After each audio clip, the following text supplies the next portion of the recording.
ஆன்மீகத்தை தேடி நேயர்களுக்கு வணக்கம். விருச்சிக ராசி இவங்களுக்கு என்ன மாதிரியான கேரக்டர்ல இவங்க இருப்பாங்க? இவங்க வந்துட்டு ஃபுல்லாவே எப்படி அவங்களுடைய குணாதிசயங்கள் இருக்கும் அப்படிங்கிறத தெரிஞ்சுக்க போறோம். அது மட்டும் இல்லாம நீங்க எது பாசிட்டிவ், எது நெகட்டிவ், என்ன லக்கி கலர், என்ன நம்பர்ஸ் உங்களுக்கு நல்லது, எதை நீங்க அடிக்கடி பார்க்க வேண்டியது இருக்கும், என்ன கோயிலுக்கு போணும், என்ன வாழ்வியல் பரிகாரம் பண்ணணும், இப்படி எல்லாமே ஒரே வீடியோல இந்த ஒரு வீடியோ உங்களுக்கு போதும். எக்ஸ்க்ளூசிவா விருச்சிக ராசிக்காகவே இந்த வீடியோ நமக்காக கொடுக்க இருக்காங்க. யார் அப்படின்னு பார்த்தீங்கன்னா, நம்மளுடைய பாரம்பரிய ஜோதிடர் சூர்யா தேவராஜ் அவங்க தான் நம்ம கூட இருக்காங்க. வணக்கம் மேடம், எப்படி இருக்கீங்க? வணக்கம் சார், நல்லா இருக்கீங்க. ஓகே. விருச்சிக ராசி இவங்கன்னா இப்படி தான் இருப்பாங்க அப்படின்னு எப்படி சொல்லலாம்? அண்ட் என்னெல்லாம் அவங்களுடைய குணாதிசயங்களாக இருக்கும் அப்படிங்கிறத சொல்லுங்கள். விருச்சிகம் வந்து தேல் இல்லையா? தேல் வந்து என்ன பண்ணும், தேல் கொட்டிரும், தேல் வந்து ஒரு கெட்டது அப்படின்னு சொல்கிறாங்க. அது வந்து எங்கே கொட்டுவாங்க அப்படின்றது தான் வந்து விஷயமே. இப்போ தேல் சும்மா இருக்கிற தேல் வந்து நம்மளை கொட்ட போதா? கிடையாது. அது வந்து தேல் பாருங்கள், இப்போ ஓப்பனாக அப்படி வந்து பொது வெளியில் போகுமா? போகாது. ஆடு மாடு மற்ற உயிரினங்கள் மாதிரி அது வந்து ஒரு மறைவிடத்திலே இருக்கும். அதுபோல் விருச்சிகத்தோட மனசுக்குள்ளே நிறையா புதையல்கள் இருக்குங்க. எதையுமே வெளியே சொல்ல மாட்டாங்க. அதிகமாக காயப்படுறது விருச்சிகம்.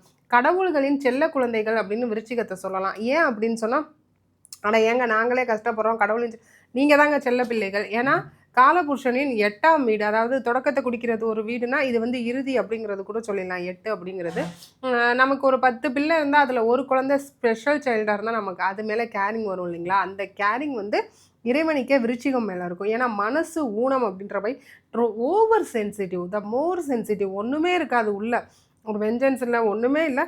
ஆனால் வந்து சின்ன விஷயத்துக்கெல்லாம் உடனே கலங்கப்படுறது விருச்சிகம். ஊன்னு சொன்னால் அழுதுருவாங்க, உடனே கோவம் வந்துடும். ஒரு சின்ன குழந்தையா இருந்தாலும் சரி, விருச்சிக ராசி குழந்தைகிட்ட பேசி பாருங்க, ஏதாவது ஒன்று சும்மா லைட்டாக விளையாட்டுக்கு பேசினாலும் என்னை சொல்லிட்டீங்களா அப்படின்னு சொல்லிட்டு போய் கோச்சிட்டு இருக்கிறதுனாங்க விருச்சிகம். இதெல்லாம் விருச்சிகத்துடைய ஒரு தனி குணாதிசயம். அண்ட் தென் குரு பகவான் வந்து பாகியஸ்தானத்தில் உச்சப்படுற பூர்வ புனி, இது வந்து வேற எந்த ராசிக்குமே கிடையாது. அது விருச்சிகத்துக்கே உண்டான சிறப்பு. ஒரு மைனஸ் என்னன்னா, தாய் மேலே ரொம்ப அன்பு இருக்கும். ஆனால் தாயோட இருக்க முடியலைங்க. சின்ன வயசுலேயே தாய் விட்டு பிரிஞ்சுட்டேன், இல்லை பெரியம்மா சித்திக்கிட்ட வளர்ந்தேன், இல்லை இன்னமும் அம்மா இருக்காங்க. ஆனால் அம்மாவுக்கு வந்து ஹெல்த் இஷ்யூஸ் அதிகமாக இருக்குது. ஏன்னா சந்திரன் நீசம் அடைகிறாரு, அந்த இடத்துல வந்து பலம் குறைகிறாரு. பாக்யாதிபதி பலம் குறைகிறது ஒரு தப்பு. அதனால வந்து தாய் சைடு உறவினர்களால் ஒரு மன வருத்தம், தாய் ரீதியான ஒரு மன வருத்தம் எப்பவுமே இருக்குன்னா, அந்த தாய் சார்ந்த சந்திர கர்மா இருந்துக்கிட்டே இருக்கும் சார் விருச்சிகத்துக்கு. சரி, ரொம்ப அருமையாக விருச்சிகத்துடைய கேரக்டர் இப்படி தான் இருக்கும் அப்படிங்கிறத சொல்லிட்டீங்க. அவங்களுடைய குடும்ப வாழ்க்கை எப்படி இருக்கும்? விருச்சிகத்தின் குடும்ப வாழ்க்கை அப்படின்றது நம்ம தான் விட்டு கொடுத்து போகணும். இப்போ விருச்சிகத்தில் வந்து ஒருத்தவங்க இருக்காங்க, அது யாராக வேணா இருக்கலாம், ஆணாக இருக்கலாம், பெண்ணாக இருக்கலாம். குடும்பத்தில் விருச்சிகத்தை நாம் விட்டு கொடுத்து போனால் மட்டும்தான் நம்மளால் அட்ஜஸ்ட் பண்ணி ஓட்ட முடியும். என்னதான் அவங்க அவங்கள மாற்றிக்க நினச்சாலும் அந்த ஒவ்வொரு கிரகத்தின் காரகங்கள் வந்து அவங்கள வந்து ஆளும் அப்படிங்கிறது உண்மை. ரொம்ப நாளைக்கு முன்னாடி ஏதோ ஒன்று ஹர்ட் பண்ணியிருப்போம் வீட்டில், எந்த உறவாக இருந்தாலும் சரி. ஒரு அம்மாவே, நம்ம அம்மாவே விருச்சிகத்தில் இருக்காங்கன்னா, ஒரு 2 வருஷத்துக்கு முன்னாடி சொன்னதை 10 வருஷம் கழிச்சு நீ தான் அப்போ என்னை அப்படி ஹர்ட் பண்ணல அப்படின்னு சொல்கிறது. வெளியே உடனே சண்டை போட்டு கத்தி அழுது அப்பவே முடிச்சுட்டா அந்த கொடுமை அடங்கிடும். ஆனால் அந்த கொடுமை மனசுக்குள்ளே வச்சுக்கிட்டே, நம்ம திரும்ப பேசினா அவங்க ஹர்ட் ஆவாங்க, வீட்டில் இருக்கவங்க சாப்பிட மாட்டாங்க அப்படின்றதுக்காக மனசுக்குள்ளே வச்சுட்டு போயிடுவாங்க விருச்சிகம். ஆனால் மனசுக்குள்ளே இருக்கிறது மனசுக்குள்ளேயே இருக்கும். ஏன்னா அந்த நீர் தத்துவத்தில் அது வந்து குளம் குட்டை தேங்கிய நீர் அப்படின்னு சொல்கிறோம். ஓடுற நீர் ஓடிடும், கடல் நீர் ஆர்ப்பரிக்கும், தேங்கிய நீர் என்ன பண்ணும்?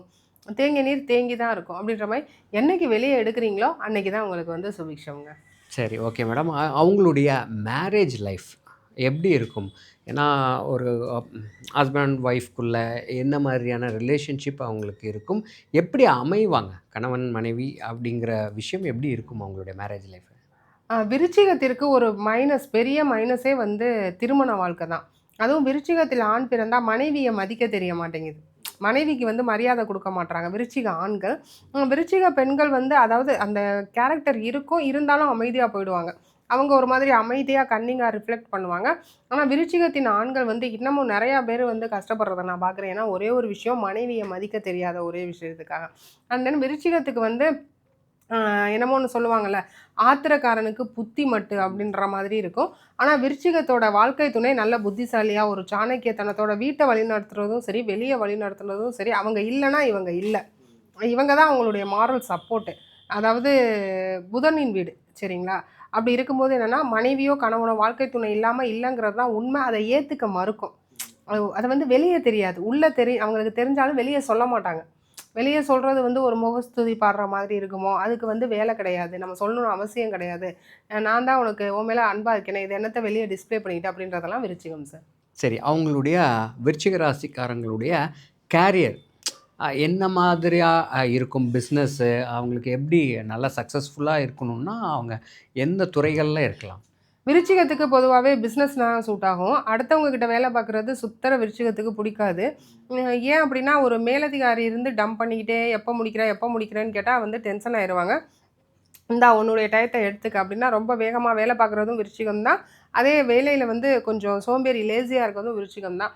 எந்த துறை அப்படின்னா 2ஆம் அதிபதியாக குரு வரும்போது சட்டத்துறை, அட்வொகேட்டு, ஜட்ஜு அண்ட் தென் வந்து ஃபேஷன் டிசைனிங், சனி பகவானின் இரும்பு ரிலேட்டட், அழுக்கு வாகனம் ரிலேட்டட், மெக்கானிக்கல் இன்ஜினியரிங், அதே நேரத்தில் அழகு ஆல்சோ, சுக்கிரனின் காரக தொழில்கள், அழகு இந்த மாதிரியான தொழில்கள்லாம் ரொம்பவே நல்லா இருக்குங்க.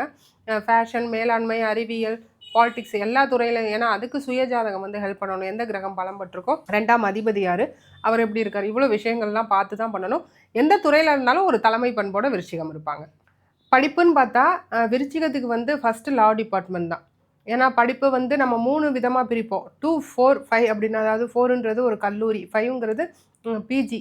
அதுக்கப்புறம் வந்து இப்போ 8 வகுத்து 12 வகுத்து இருந்தால் பிஹெச்டி லெவல் அந்த மாதிரியெல்லாம் போகிறதுங்க. அப்படி வந்து பார்க்கும்போது சனி அண்டு குரு பகவான், சனியின் வீடு தான் பிஜிக்கும். அப்படி இருக்கும்போது சனியின் படிப்பு அப்படின்னா மெக்கானிக்கல் ரிலேட்டட், இரும்பு ரிலேட்டட், மேன் பவர் ஏஜென்சிஸு, இந்த ஒரு க்ளீனிங் ஏஜென்சி நடத்துகிறேன், அந்த மாதிரியான விஷயங்கள், அது ரிலேட்டடான படிப்புகள் எல்லாம் செட் ஆகும். சட்டத்துறை என்றைக்குமே நல்லாயிருக்கும் சார். சட்டத்துறை டீச்சிங், குரு பகவானுடைய பெரிய டீச்சர், குரு பகவானுடைய நீதித்துறை, சட்டத்துறை, அட்வொகேட் ஆகிறேன், இல்லை வந்து ஒரு அட்வைசராக போகிறேன், ஒரு பெரிய மனுஷனுக்கு அந்த ஆடிட்டிங், அந்த மாதிரியான விஷயங்கள்லாம் நல்லாயிருக்குங்க. சரி, இவங்க எந்த கிரகத்துடைய ஆளுமை கீழே வருவாங்க? அண்ட் அவங்களுடைய டே டு டே லைஃப்பில் வழிபாடு எந்த தெய்வத்தை வழிபடலாம்? விருச்சிகம் எந்த கிரகத்தின் ஆளுமை அப்படின்னா செவ்வாயின் வீடு. அப்படி இருக்கும்போது ஆப்வியஸ்லி முருகப்பெருமான் தான். செவ்வாய்க்கிழமைகளில் வீட்டில் வழிபாடு பண்ணுறீங்கன்னா முருகர் வழிபாடு ரொம்ப சுபிக்ஷம்.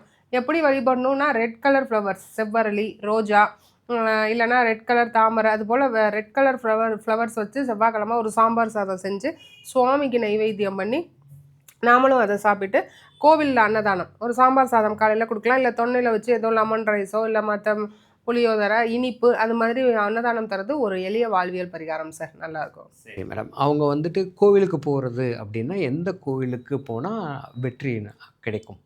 விருச்சிகத்திற்கு கண்டிப்பாக சென்று வரக்கூடிய கோவில் அப்படின்னா 2ஆம் அதிபதியே விருச்சிகத்துக்கு குரு வந்து ரொம்ப ஃப்ரெண்டு. ஏன்னா அவர் வந்து பாக்கியஸ்தானத்தில் பலம் பெறாரு. இன்னொன்று 2 and 5th house owner, 5th Lord owner அப்படிங்கும்போது பஞ்சமாதிபதி, பூர்வ புண்ணியாதிபதி. குரு பகவானின் ஸ்தலம் பட்டமங்கலம். பட்டமங்கலம் குரு பகவான். இங்கே என்னங்க சிறப்பு? எல்லா இடத்துலையும் தெற்கு நோக்கி இருக்கும் குரு பகவான் இங்கே கிழக்கு நோக்கி அருள் பாலிக்கிறார்.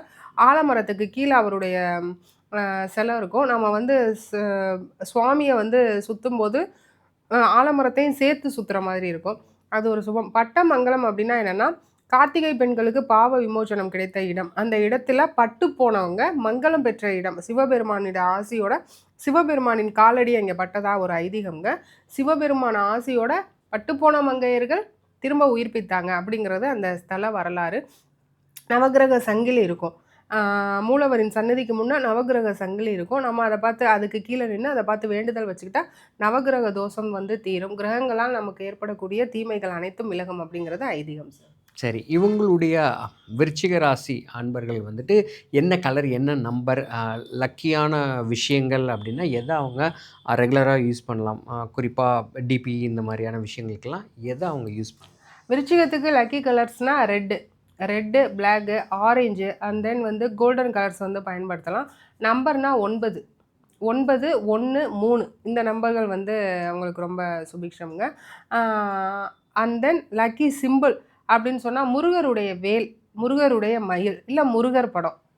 வேல் வந்து ஐடால் எடுத்து வச்சுக்கலாம், இப்போ எல்லாருமே பண்ணுறது. அண்ட் தென் மயிலோட ஐடால் வச்சுக்கலாம். மயில் இறகு வந்து நம்ம ஒர்க் பண்ணுற இடத்துல, தொழில் செய்கிற இடத்துல மயில் இறகு வச்சுக்கலாம். இது எல்லாமே நெகட்டிவிட்டி நீக்கி பாசிட்டிவிட்டி தரும். சீக்கிரம் ஐஸ்வர்யத்தை அப்சர்வ் பண்ணும் சார். வால்பேப்பராக முருகரின் படம், முருகரின் வேல், முருகரின் மயில் வாகனத்தை வச்சுக்கிட்டா ரொம்பவே சிறப்புங்க. ஓகே, விருச்சிக ராசிக்காரர்கள் என்னெல்லாம் பண்ணணும், என்ன பண்ணக்கூடாது அப்படிங்கிறத ரொம்ப அழகாக இந்த ஒரு வீடியோவில் எக்ஸ்க்ளூசிவாக நமக்காக ஆன்மீகத்தை தேடி நேயர்களுக்காக கொடுத்தீங்க. ரொம்ப நன்றி மேம். நன்றிங்க சார். ஆன்மீகத்தை தேடி உள்ளம் தெளியும் வழி, இறைவன் அருளின் ஒளி.